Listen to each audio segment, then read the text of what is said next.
Okay, so now I get to introduce our president, and yesterday I asked him for permission to make fun of him, and he said that I could do that. So I will own up to it. My introduction is all mine and completely mine. I take all of the blame and the accolades, which will come. But some of you may know that I like to dabble in creative writing and poetry and things like that. So my short little reflection is just a little thing where I played around with the HK. Harvey Kesselman, HK. So we often say it's an HK meeting, it's an HK idea, HK. What does HK bring to mind? So here's my little piece. Please listen for the HK words. Reflections on HK, Harvey Kesselman, Stockton's heirloom keepsake. Hugely kind, he was a happy kid who flew a high kite.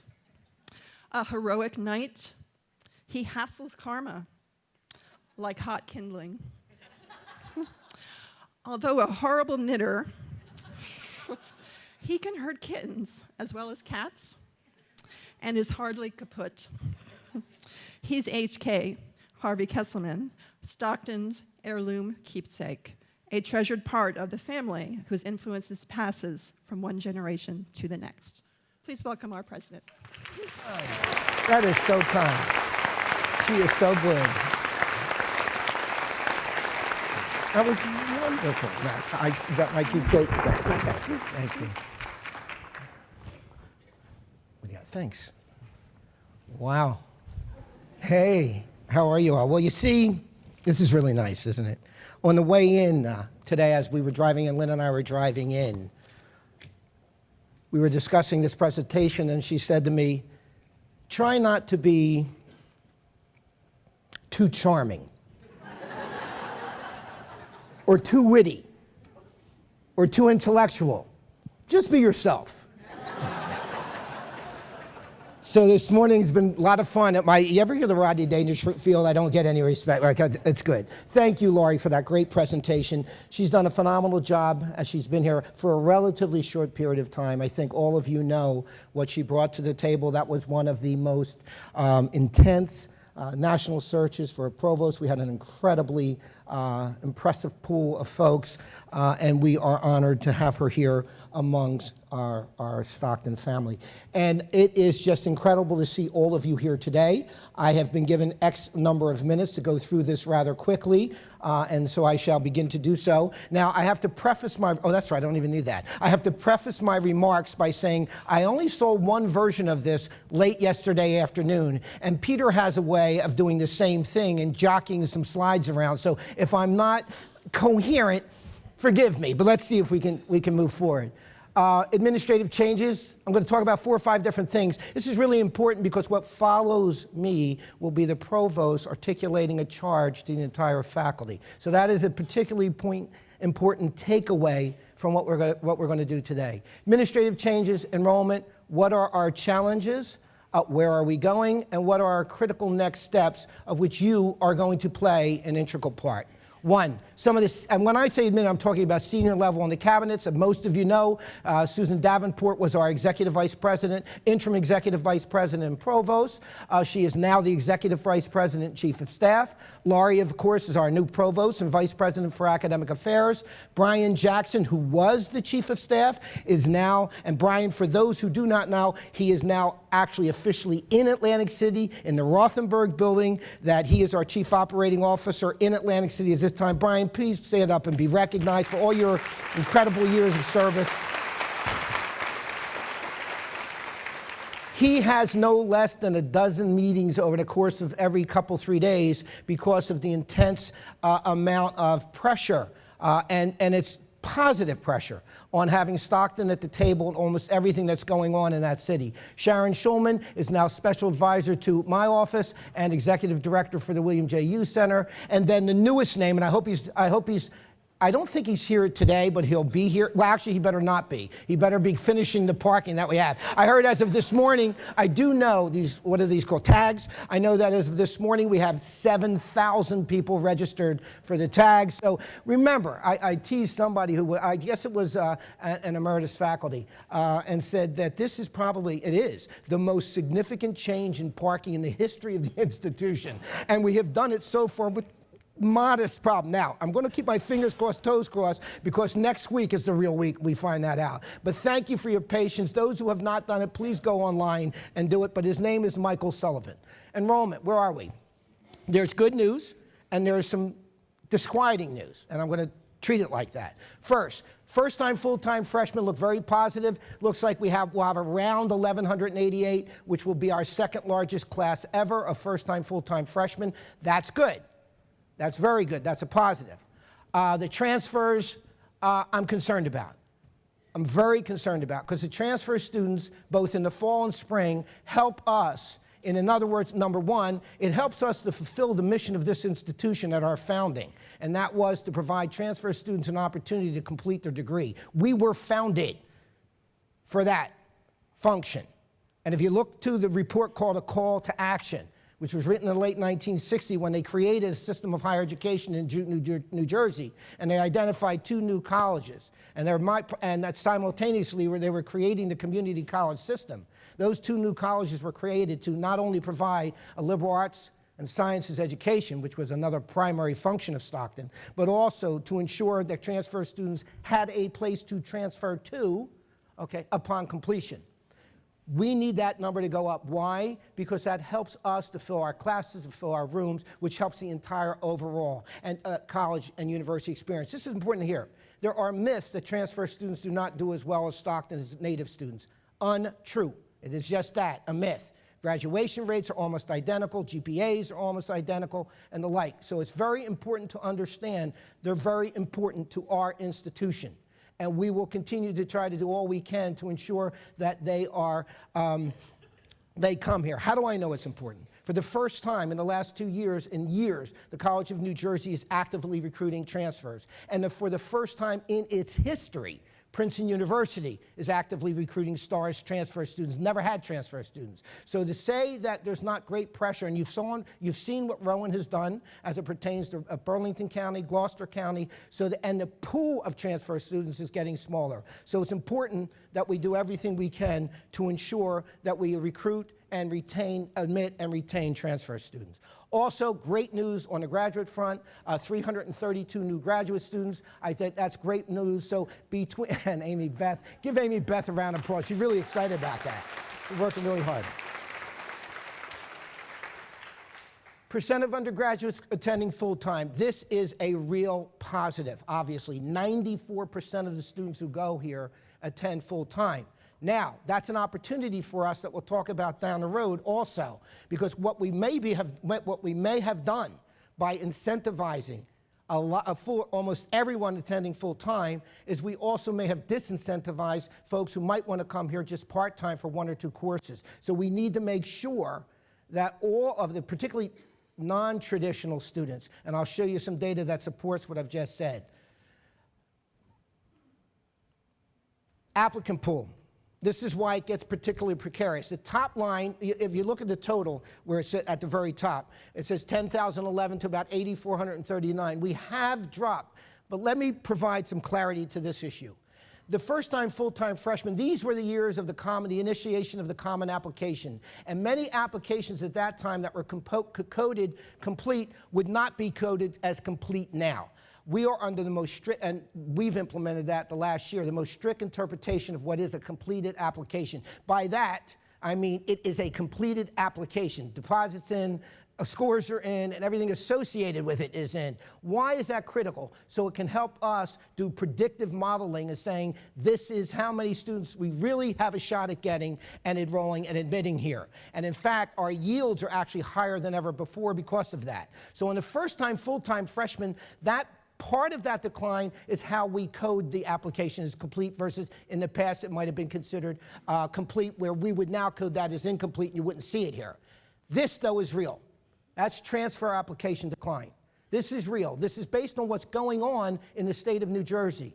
There are some community, if Salem Community College, and I hope there's no one, well, they know better than me. If Salem Community College loses any more students, in all likelihood will have to close. It's that small. ACC, 7 to 8% drop in enrollment across the board. The community colleges have a significant drop in enrollment, and we know the competition for them. And then on grad, this is positive news, a nice jump this year to 1,448, and they're real applications. So we're looking solid in that area. But again, most of the area that of my concern, of course, is transfer students. What do we look like head count? It looks like we're going to be about level on head count as we were last year. You can see about 861 grad students. Now, we do know that we still have a little bit more time left, so we could wind up almost exactly on head count. But the next chart is particularly staggering. This speaks to the full time. It's almost everyone. We have something like 1,600 students, 1,580, 1,590, that are enrolled for 20 credits this term. Now, that's playing itself out on the positive end down the road, and I'm going to show you that momentarily. But when you have more, almost a FTE equal to head count, that's very, very, very significant for the institution. Now, underrepresented group, a consistent increase, 23% 4 or 5 years ago to 27% now. But if you take a look at the actual chart and disaggregate the data, the largest growing student population is Latino or Hispanic students coming to the institution, almost 11%. African American, Asian, and multiracial have remained relatively constant over the last 5 years. So as the minority population increases, it's predominantly Latino students making that up. So that's critically important to know. This is where it all plays together. Look at our 4-year graduation rates now. That is almost, if there's another institution, public institution of our size in the United States that's done this in the last 4 years, I don't know of it. We've gone from a 42%, 4-year graduation rate to a 56% 4-year graduation rate, and that is impressive. The reason that's occurred is you've provided the classes that those students need to attend full-time to move forward. Now, I know that we want the students to explore the entire curriculum. I know how important that. No one explored the curriculum more than me. I think I graduated here with 180 undergraduate credits, so I do know about exploring this curriculum. But, okay, students can't afford to do that anymore. And this will play out in so many positive fronts. Reduce loan encumbrance. Folks can get out into the market or graduate school a little bit quicker. Okay, now it puts a bit more of a burden on our admissions office because you're replacing more people more quickly. But this is what the full-time and flat rate has created. The 6-year rate is about 70%. We peaked at 73. I think we'll pop back up this year anyway. That group that's 56% will really drive up. So you have to always look 4 years out. These programs are from entering students from 4 years before, remember, and 6 years before. Those are some of the best rates in New Jersey, so you should be very happy about that. And that's you folks doing what you do to keep those students engaged, active, full-time, and working towards their degree. Financial aid, almost 9 out of every 10 students who come to Stockton receive some form of financial aid. That's either loan or scholarship or a combination thereof. But 9 out of 10 is not an insignificant amount. Our money awarded, this is the apex, this is as high as it will get of us, what I call tuition discounting, will be $13.68 million this year. We project, the final of last year, project 13.68. We budgeted for 14 million. That's institutional dollars helping to offset the cost of education for students beyond our foundation dollars, beyond financial aid. This is too high for an institution. I believe it's too high for our institution. We're beginning to wean off. We did it this year. We began to start to wean, yet it didn't affect our numbers. So I feel pretty comfortable we can do this, but it can't be done overnight. But this can save us millions of dollars, which is going to be important in the long run. Thanks to Phil and his folks and a lot of pushing, we've got an increase of 37% in annual giving this year between last year, which is almost 70% or 80% above 2 years ago, and we almost are half that number this year, and we're where, August? So we feel real comfortable that we're going to do very, very well this year. This becomes more critical each and every year, the fundraising aspect, and not knowing that as much as I do now in my other worlds at Stockton, it does consume a heck of a lot of everyone's time, and it's important that we all be as supportive as we possibly can of giving, and of our development office. It's a lot of work, a lot of time. Sometimes you spend a lot of energy and don't always get the outcome you seek right away, but it ultimately pays off in the long run. Charles was very happy as those figures go up. This is one of these infrastructure things no one thinks about. And I really have to thank Charles, Brian Kowalski, and some of the folks at Admin and Finance. We took a risk to refinance everything. You saw the bond ratings and everything associated with that. Now, and we wanted to refinance all the debt at the institution. But the key to refinancing is timing. The key to refinancing is timing. Now, I could say we were brilliant in our approach and everything associated. Of course, I will do that publicly. But the truth of the matter is we sold the bonds 2 days after Brexit. We got very, very lucky. But lucky sometimes is better than skill. And so we wound up actually getting to talk about, but this speaks to the reputation of the institution beyond Brexit. There was such intense purchasing of our bonds, they had to shut it down twice. We could have sold, if we had $1.4 billion worth of potential buildings, we could have sold $1.4 billion worth of bonds in a few hours. That is extraordinary. That's the reputation of the institution out there. So we wound up getting such low interest rates on the refinance. We'll save, can I embellish, almost 30, no, we'll save $26 million over the next 25 to 30 years. Charles and his folks, give them a round of applause. That's quiet stuff, but very important. Campus projects. Well, you know all this. I drove right through it today, parking lot 8. Those of you who never go down Pomona Road and pull in that way, okay, try to do that every once and again. Okay, there's a real big parking lot. Looks real nice back there. There's a walkway. We have a new, it's well-lighted, blue boxes and the like for students. Now remember, do not tell the freshmen that we never had that. They don't know any different. They're parked over there. They're very happy with it. Okay, they don't know anything else. That's where they're supposed to park. You know, for them, it's always been there. All right, so they're over there, they're out of the way. That frees up 500 spots for you folks. Just remember that. I've already talked to the sophomores, juniors, and seniors to do the same. F-Wing, renovations of finally, and I've been, pressuring the renovation of some of the earlier parts of the building, the original academic complex are going forward. Again, these are infrastructure things, important lactation room, redesign and renovation.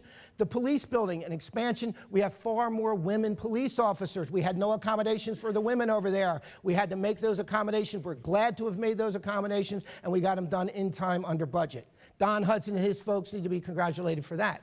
Fiber optic expansion. Again, these are the sort of infrastructure thing, but when you see all those wiring going, we're trying to connect up to the Pomona Road side of the campus, because long-term, that's where eventual expansion, and we have the parking and everything associated over there. So we're doing a lot of wiring. And of course, the Manahawkin expansion, working closely with Susan, Teresa Bartolotta, and others, Laurie now, we have been able to secure funding from external sources, i.e. Atlanticare and Rothman, to expand at no cost to the institution in our Manahawkin to offer, I think, an accelerated BSN program. I hope I get this right, correct? I'm looking for heads to say yes. I get a lot of yeses from that table. Okay. In Manahawkin beginning this term. So kudos, Dean Bartolotta, everybody in health sciences. In case you're wondering what those mounds of dirt will eventually look like, there it is, okay? The video, go online for the new folk here. Make sure you go online. There's a couple 1 and 1.5 minute videos. I'm not going to play them today for time's sake. That can show you what it's going to look like. That's what it looks like today, okay? This is a new one, Chris Galp. For those who don't know where Chris Galp is, it's just across the street from the campus. It's where the hospital is, the entrance there, the light, and the little Selena. Is it Selena's? Is there Selena? Those grocery, right down the street. There's a new housing, 91, we're leasing the whole place. 91 students are already there. They're absolutely gorgeous. They look like that in the inside. Yeah, they're nice, real nice. High ceiling, really nice. That's the Rothenberg building I told you about Brian's about. That's where he is. That's on the block across from O'Donnell Park in Atlantic City. It's already been refurbished. Brian's there. I know Rummy Pandon is here. Light is there. Rummy, are you here? Raise your hand. I know. There you go, way in the corner. And so we have other folks that are already in there. What are our challenges? Well, I talked about it a little bit, but let me talk a couple other things. Our expenses, if we were to expend our entire budget, we don't always do that, thank goodness, because remember there are vacancies and things like that that you're doing, and et cetera, still exceed our revenue. Now, we have systematically in the last 2 years begun to cut that, as I'll show you, but you can't, this is what hurt our bond rating. Anytime your expenses exceed revenue, you're going to have your bond ratings hurt. And so we need to pay attention to that. We're moving in the absolutely right direction. You're fine. We're not running out of money. That's not the point. But on our annual budget, we have to get that back in line. And we're going to systematically do that, one step at a time. Not 1 year. We didn't do it that way. We did it incrementally. Increased dependence on tuition discounting to attract students. We're above the national average by 4% on public institutions. We're not going to, that's not going to continue. Okay, we're already moving that back. Because I don't believe we have to do that. I think we just simply have to target our recruitment efforts better, and I think we're beginning to do that. We need to begin to recruit in North Jersey heavily and in Philadelphia market region heavily. We're getting a ton of coverage. Atlantic City is a primary reason for this. A ton of coverage. Almost all of it positive, by the Philadelphia Inquirer now, and the Star Ledger, times where we're the go-to institution on issues related to higher ed beyond what's happening at Stockton. That gets our name out. All the stuff you do. I cannot overstate, when you do research with your students and get grants and the like, that gets front page coverage down here. That gets picked up by the media. Folks want to write about good news, so we have to give them that good news, and you produce more good news than I could ever produce. So we need you to help getting the word out so that we can increase our area. 60%, 65% of our students are from South Jersey. We need to expand our market, because they're certainly coming into our market to take the South Jersey kids. Challenges meeting enrollment targets I talked about. Deferred maintenance. One of the things that makes Stockton so much better than the other schools, and I have no qualm saying that, is because it always looks beautiful, clean, upkept, but that costs money. And one of the things that we decided to do, I asked Charles what the best practices were for an institution on deferred maintenance, and he said, if you can set aside 4% of your operating budget each and every year, okay, that's the gold standard to put back in deferred maintenance. So this year's budget, we set aside 2%. Like I said, we're going to do everything incrementally. So for the first time, we actually set aside, we know what projects, we have prioritized. We're not waiting for the end of the year to see how much money we have. We're doing it up front. And you're beginning to see it if you look at all the foliage around the campus and the kinds of things. We really want to upgrade how it looks aesthetically pleasing, because that's what separates us. I think Ann will be talking a little bit about contract negotiations. You do know a couple of the smaller unions did come to terms. There could very well be movement. And I want to personally, and I did this with the Atlantic City Press the other day, I want to personally thank each and every one of you for keeping the positive attitude, the willingness to work without a contract. My commitment to you was managers would not get raises so long as the people in this institution do not get raises, and we have stayed firm on that. But I want to thank each and every one of you for doing what you do. It's important. Okay, this too shall pass, and we have to always work together moving forward to make certain that our students aren't hurt by any contract issues, but making certain do the best we can to make folks whole, when this contract is eventually settled. Here's what I was talking about. You want the yellow and blue lines to be the same, or the blue line higher than the yellow line. Okay, that's real basic. That's what you want. If one of the years I show you the blue line higher than the yellow line, I want everybody to stand up and clap, because that's where we're going. So we have about now, as you can see, our revenue, I guess it's in hundreds of millions. $206 million was last year's revenue. This year, expenses. This year we cut $3 million off of expenses last fiscal year, and we're doing it again. So we're getting closer. And we generate about just under $200 million in revenue. Now, here is another thing bond agencies look at. They say, well, what happened if the state went bankrupt and you wouldn't get any money from the state? This is what it would look like. That's why when that grows, if you took the appropriation and the pensions out, so one of the things we have to do, this will never be the same, or we wouldn't need the state. Okay, this would never be the same. But we still want to reduce that. What we don't want is that, and you'll see fiscal year 16, the one we just passed, we started to close that gap. We're going to become less reliant on that to handle our revenue versus expenses. I don't want you to be panicked. We are fine financially, but we have to make certain that we use every opportunity to become more efficient and to maximize the dollars that come in here. That's why. Look at this. When I began in this business way back when, 70% from the state, 10%. We are 90% self-sufficient now. 10% is all we get from the state. 18 million, $200 and some million budget, you figure the math. There's some mathematicians in here, right? Yeah, a few of you. Okay.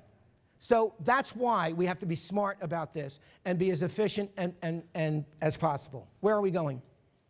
This is where we are, and I love to tease the other presidents. I said, oh, look at this. I said, if you slice New Jersey in half, east and west, you go from Monmouth County down, we're it. We're the only public institution. You know, I like it that way. But there is an obligation on us to expand our footprint, to try to provide educational opportunity closer to the population. We cover more square miles than any other public institution in New Jersey. And I tease my colleagues and say, that's because we have the largest physical campus. So of course we do. But the truth of the matter is, it's important that we do expand. Anyone is, why do you do this and why do you do that? Because we have an obligation. Because can I assure you, other institutions look at us and say, why does Stockton have that whole area? And if they're not providing it, we will. And that's exactly what you've seen at ACC, what you've seen at OCC, what you've seen at Cumberland County College. Other campuses setting up 4-year degree programs in buildings on their campus. Why? Because they know we can't reach everyone. That's Atlantic City now, gang. That's it right now. This is called the Chelsea section of Atlantic City. Albany Avenue is the Black Horse Pike coming in. I've teased folks about this. This is the Knife and Fork Inn, the new faculty lounge at the campus. This is the boardwalk block, and I'm going to put this in perspective in a minute for you. This is where the academic building will go overlooking at this. This is where the combination parking garage for 800 and South Jersey Industries administrative staff and Atlanticare will be part of this too, will be part of the bottom level of that. And there's the 522 units on the Atlantic City boardwalk, and it's going to look a little bit like this. Okay, that's what it's going to look like by fall 2018. That same. Now here's what's important about this. You think the Rowan gift was $100 million. Institution had to change it, do a lot of different things for that. This gift to us, when you count it all up, is $82 million. $82 million that the state is investing in this college. We have been designated, this is really important, this is beyond, this is a call to service and action for the state of New Jersey, who still, anyone who thinks we're private, don't go there.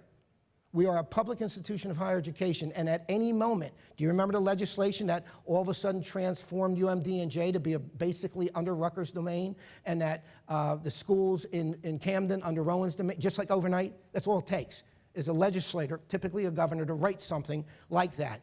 So we have been entrusted by the state of New Jersey in the form of $80-some million in direct investments, okay, to support our being an anchor institution in one of the most critically important cities or / urban environments for the state of New Jersey. If you're ever out of the country and you look at weather forecasts in New Jersey, you don't get, and I tease my fellow, you don't get New Brunswick, Newark, and Camden, you get Atlantic City's weather. Everyone knows where Atlantic City is, and we are the anchor institution for that. We are to be part of a renaissance, not the only part, by any stretch of the imagination, but part of it. And there's been a substantial investment to make that happen. And why? Because it's critically important to the economy of this region of the state and the economy overall of this state. Anyone who lives in Atlantic County should begin to feel the pressure when Atlantic City's ratables go down. When Atlantic City's ratables go down, everyone's ratables go down. And folks understand that. So we have not only the opportunity to really provide something to the citizens of this region, but also have been substantially provided with funding to do so. Next steps, and this is where it goes. Enrollment growth. We're not going to increase, though I want to, our enrollment and our retention and graduation rates by huge numbers. We're not going to do 70%. The most public institution, you get any 85 to 90 is about max. You're not going to get more than that. So we need to do that, number one. But we need to rely on new students.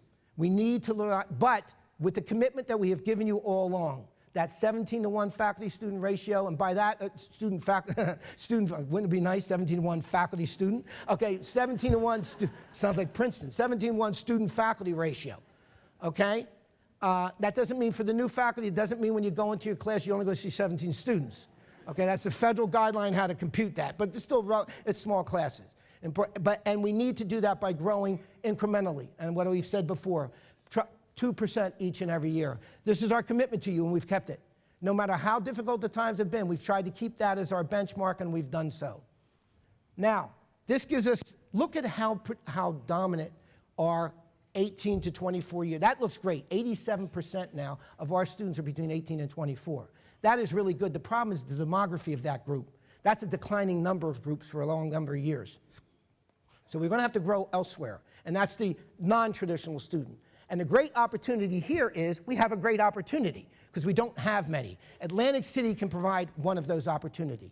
If we look at Atlantic City differently than we look at what we're doing in Galloway, and that is be more creative about it, see how much we can connect with the communities there and in the Down Beach.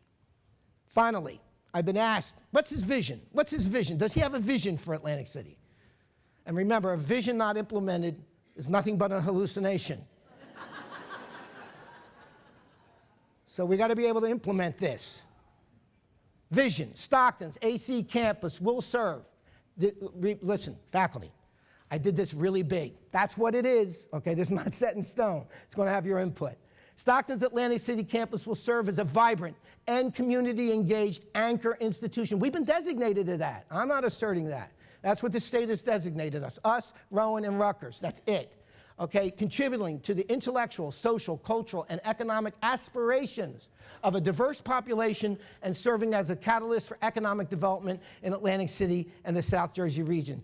I am calling this entire faculty to service for this to happen. It really is the future of this institution. You need to hear what I'm saying. There's not a lot of investment from the state in this institution. Not this one, any of the public institutions. It's all going to have to be, as you see, the 10%. There's targeted areas where we can grow that if we do well enough, if we use that, I can imagine just the most robust continuing studies program in the summer there to help supplement our budget here. That's what I'm looking for that. Then it makes the whole place better. And it also provides opportunity for a diverse student population. As I showed you, in the underrepresented groups, we need to grow among the faculty and staff and also our student body, and this is one of the ways we can do so.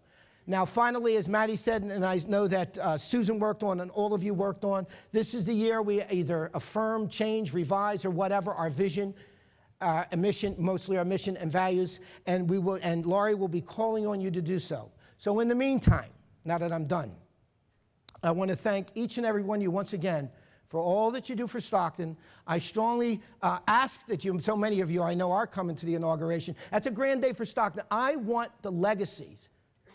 When I heard Maddie talk about Dick, for those who do not know Dick, his student first, I want the legacies of our past. Dick, Peter, Vera, and Herman, okay, to build upon that. Thank you for your time, your attention, and your support. It means everything.